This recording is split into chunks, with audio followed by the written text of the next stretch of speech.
Greetings and salutations, my lovelies! Bardic Kitty here, bringing you a fan art this time again. Yay! This is Danielle from one of my favorite movies of all time, Flight of Dragons. It's an animated movie. You should go look it up because it's freaking awesome. This piece actually gave me a lot of trouble. It's kind of ridiculous how much trouble it gave me. In particular, one of the things that is already happening on the screen is the hair was an issue because the marker I used for my lightest color decided to be stupid, and it was all like dried up and gunky in the nib, and I didn't realize that at first until I was already coloring, and it just kind of like, it put the ink down, but put down like really thick and dry, and then I couldn't really put anything on top of it and blend. It was super annoying. But I still think I ended up doing okay with it, and it still looks pretty good. It's just definitely not what it could have been. Anyway, one of the things that I absolutely love about this character is that she's a really strong female character, and she's actually, from my understanding of the bit of the older persuasion, there's actually a lot of that in the Flight of Dragons. You know, of course you've got your old wizened wizards or whatever, because you see that all the time.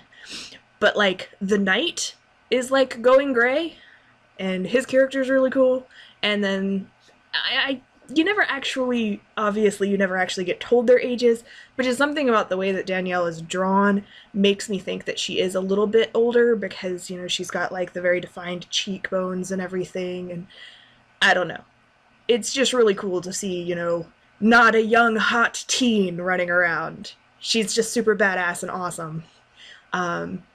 Especially since, you know, the first time she shows up, they assume she's a guy, because obviously a chick isn't going to be that awesome, but she totally is. Anyway, go watch the movie, it's awesome! But now I'll stop gushing.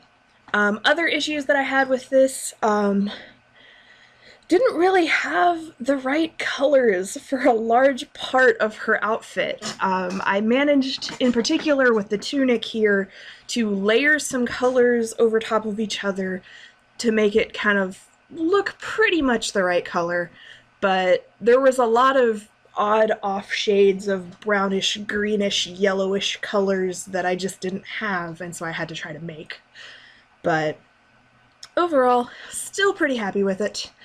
I'm gonna shut up now and let you listen to the video, but of course, you know, do keep in mind I have all of my social medias and everything linked in the description, as well as my Patreon page where you can go and support me.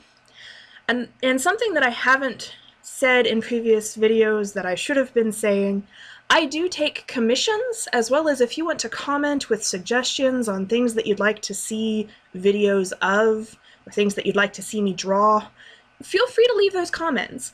I don't guarantee that I'll get to all of them, obviously, but, you know, some week I might be like, what should I draw? And I'll go and look at the comments and be like, that sounds like fun. Oh yeah, I had a kitten attack. That was fun.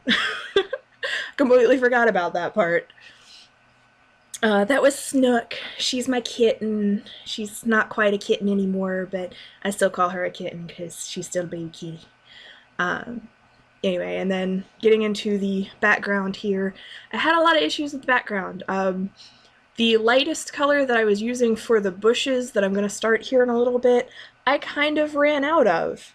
And so, thankfully, I managed to finish the section of bush that I was working on, and, oh, that's right, I did the trees first. Anyway, but still, the bushes, I managed to finish the little section I was working on, and then use the slight change in color just as part of the colors change as they recede into the background thing, which I tried to do that with this piece. It's still kind of new to doing backgrounds, and especially more involved backgrounds like this, and so I actually was going over things that were further back with like kind of a bluish green color to kind of help them recede and be more atmospheric.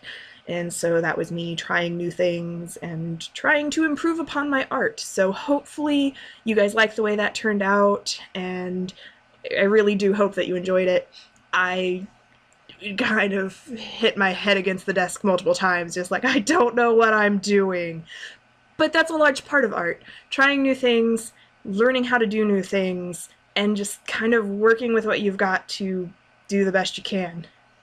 Oh, with her bowstring, that's a really dark brown, and I should have done it after I did all of the green for the bushes, because there are a few points. Another issue that I had with this piece, because like I said, so many problems. When I would go in with the lighter color on the right side of the bushes, I kept smearing the brown out of the bowstring because it was such a dark color and it kept wanting to invade into the light green, and it was so frustrating. That being said, I kind of like the piece better because of all of these stupid little things, and this is where you can kind of see where that one was running out of ink there. But anyway, because of all of these little issues that I had, and it was so frustrating, but now I can look at it and say, you know what? It still looks good. I did a good job. And that's something that artists have a lot of trouble with. I know I do, and many of my friends who are artists. You know, we have a hard time telling ourselves that we did good because we're all our worst critics and we all hate everything we do for some reason.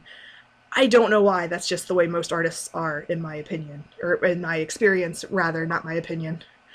And I said probably a couple minutes ago that I was going to shut up and let you watch the piece, but things kept happening because, like I said, things kept going wrong. And yeah, I think that's the main thing. I did miss recording the last, like, half of the foliage in the trees. So, like, the leaves in the trees, it'll suddenly jump. And I left in the part where I had hit the button to start it, to pause the recording, realized that now it was recording, and I kind of just sat there like, oh god, what did I do? What now? But you know, you just gotta go with it. I forgot to hit the button. It happens. I've actually seen other YouTubers do it too. But I wish you could have seen that because I put a lot of work into this background and you got to not see the last half of it. Or not half, but the last part of it. But hopefully you still enjoy it. Again, social media is in the description. Don't forget to check it all out. Yay! Leave comments. Share this thing. Like it. Tell all your friends how hopefully awesome you think I am. And yeah, I'm just gonna shut up now.